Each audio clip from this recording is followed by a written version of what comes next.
The blue and white game was awesome. It was incredible. It's everything you wanted to see outside of maybe some shooting percentages from this team. Now, I think that's where we need to start here and just acknowledge a couple of different things. And I want to pull up, of course, I want to pull up Ken Palm when talking about the squad. So let's look at this first. Mark Pope last season at BYU his team shot 34.8% from beyond the arc. Shot just 32.6% in conference play. They didn't shoot particularly well from beyond the arc, but they were 8th nationally in two-point percentage at 57.5%. They shot very well from inside the arc because of their shot selection and just how much attention the three-point line drew. They relied heavily on three-pointers, and they made a ton, right? So that's where we're going to start here, acknowledging that Pope's squads in the past did not shoot crazy well. And at the end of the day, we need to also acknowledge what was happening here at the end of the game and then what this game represented. It's a blue and white scrimmage. You're playing against each other. There's not going to be a ton, I think, of solid shot selection. Not naturally, I should say. There's also going to be some different things matchup-wise that you don't encounter for the rest of the season because you're playing against yourself, right? Both of these teams want to play the exact same offense. Both these teams have played against each other in this offense. They're going to approach this scrimmage, a lot differently than maybe even the exhibition game in less than 48 hours at this point, or 48-ish hours, I should say. The white team went 6 of 19 from beyond the arc. That's 31.6%. The blue team went 11 of 30. They went 36.7%. Both of these teams went the last 5 minutes of the game without scoring. White team last 5 minutes and 4 seconds. Blue team last 4 minutes, 48 seconds. Both of these teams were chucking up shots because the game didn't just end with a final score of 66-67 because time ran out. They played an Elam ending. So they got to a point where the target score was 67 points, and then both teams just started chucking up shots at the end of the game, trying to end it, essentially. There was not a ton of great shot selection from either side, and frankly, I think that's okay. Like, it's fine, especially considering this is the game. This is the game to do it. First of all, Kentucky shot what? They made a combined 17 three-pointers in this game. Yeah, I don't envision them shooting that aggressively from beyond the arc in future games. That's a combined 49 three-point attempts from both these teams. Kentucky, I think, in future games will be more efficient, and they're going to average somewhere between 28 to 35 three-point attempts per game. They're also not going to be forced to play all of these guys as much as they did. Lamont Butler had a solid game but didn't shoot well, had a really solid game but didn't shoot well. He's going to play a ton, but he's not going to be shooting a ton, if you understand what I mean. Somebody like Ainsley Almanor went 1 of 6 from 3. He's may or may not be playing 36 minutes a game. He's just not going to be. Butler's not going to be playing 40 minutes a game, by the way. He was 4 of 8 from the floor, 1 of 4 from 3. Collin Chandler, who played 39 minutes, he shot very efficiently. 7 of 10, 4 of 7 from 3. He's not going to be playing 39 minutes a game.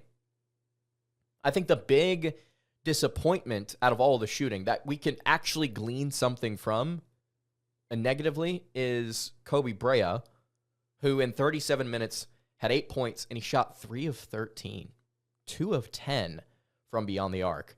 And if you go back and watch the game, which you can find it on YouTube, shout out KSR, some of these looks were like wide open. Like it was the right shot to take. It was wide open, and he just missed it. He just simply missed it.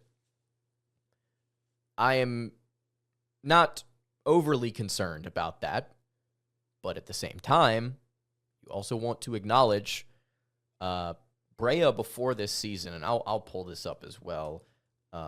Sorry, I didn't have this open beforehand. I didn't realize I was going to get into the weeds with this. Brea before this past season where he shot 50%. Yes, he was a plus shooter, but he wasn't like blow your socks off crazy. In his freshman year, he shot 35.5% from three. Sophomore, he shot 42. Junior, he shot 37.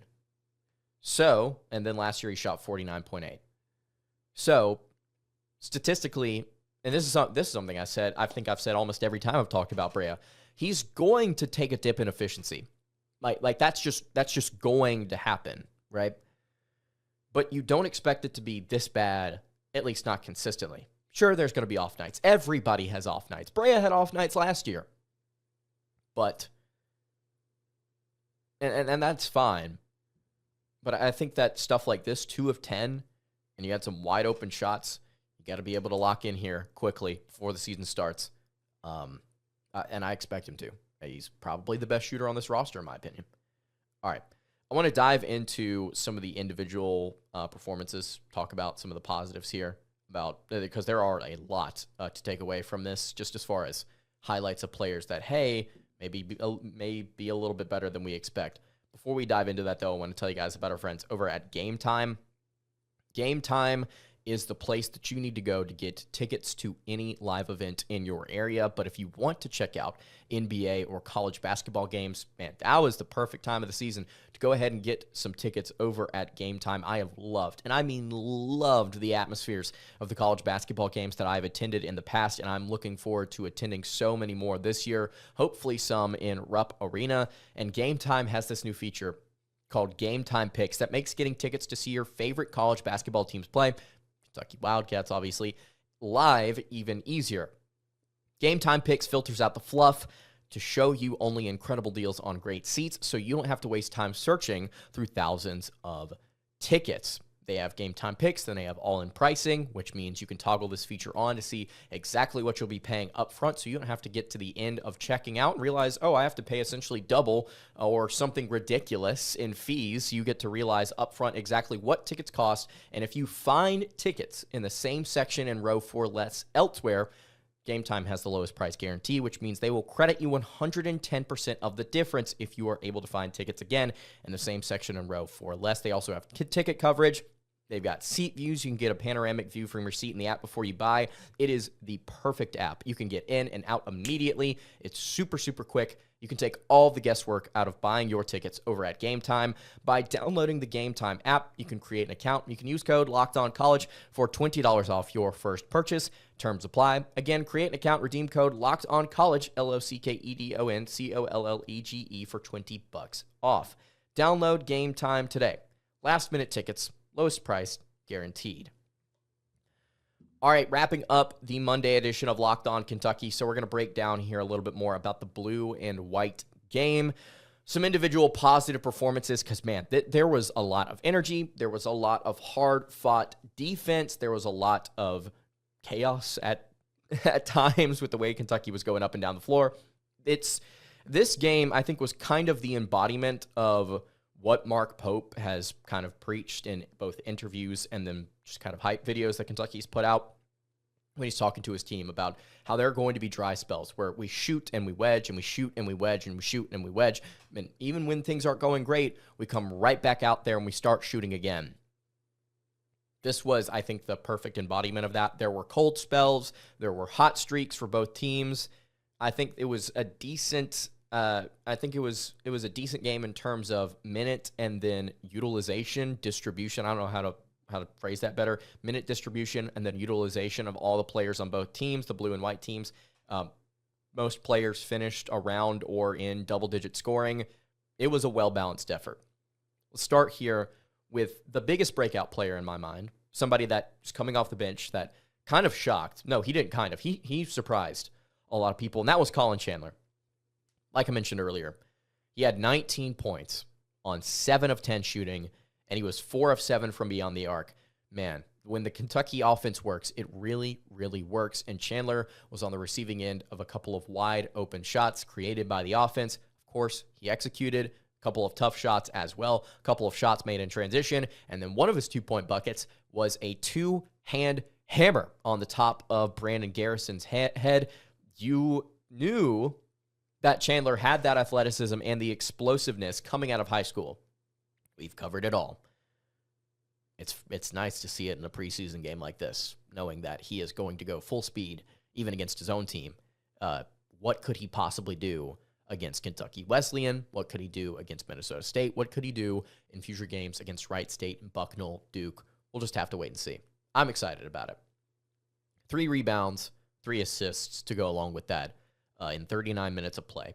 Collin Chandler, could he be a little bit more a part of this rotation than we currently expect? Listen, if Kobe Brea takes a little bit of a step back and Chandler and him produce on essentially the same level in terms of shooting, rebounds, etc., you got to play him. I think you absolutely have to play him, especially considering I think he's got solid defense to boot. Andrew Carr, leading scorer in this game. He's, dare I say, alongside Robinson, or maybe even above Robinson. He may be Kentucky's best player on this roster. He had 25 points on 6 of 11 shooting. He was 3 of 4 from beyond the arc. He was 10 of 10 from the free throw line. He had 7 rebounds, 4 assists as well. Really solid distribution here from Kentucky's front court. Great stuff from Carr. He was hitting these little floaters in the lane. He hit this crazy step-back 3 right before the half. He was smooth. He was under control. He was physical. I loved everything about his performance. Amari Williams, quietly efficient. 15 points, 7 of 11 shooting. 6 rebounds, 2 assists. He had a couple of floaters and then shots that were like beyond the paint by a spot or two. And he knocked him down. If he's got that shot in his arsenal, it was not the most efficient shot of his coming out of the transfer portal, but if he's got that shot in his arsenal, it makes Kentucky a lot more dangerous than maybe people think they currently are if their bigs are able to extend out just a little bit. Speaking of more efficient basketball from your front court, Brandon Garrison, he did foul out in 32 minutes of play, which through 2 games, I think it's pretty clear who's going to be the most aggressive in terms of defense and in terms of fouls on the team this season. That's Brandon Garrison. Through both the little 5-on-5s that they did during Pro Day, and then also this. Brandon Garrison, though, 10.44 from the floor. He had 6 rebounds. And again, those 6 fouls. So combined there, you've got some really solid efficiency from your front court with Carr, Garrison, Williams. Again, Kentucky's got players that can shoot at a very high level on this roster. And then 2 guards here I want to wrap up the show with that played very well as well that I think were underappreciated. 3, let's talk about 3. Let's start with Otega Owe, who had 14 points on 6 of 12 shooting. He was 0 of 2 from 10, 0 of 2 from 3, so that means he was 6 of 10 from the floor, or from inside the arc. Man, the flu game. 7 rebounds, 4 assists as well. 7 boards and 4 assists to go along with those 14 points. It seems like a lot of players on this team are going to be racking up stats outside of just scoring. Owe, solid effort in a solid team rebounding effort as well.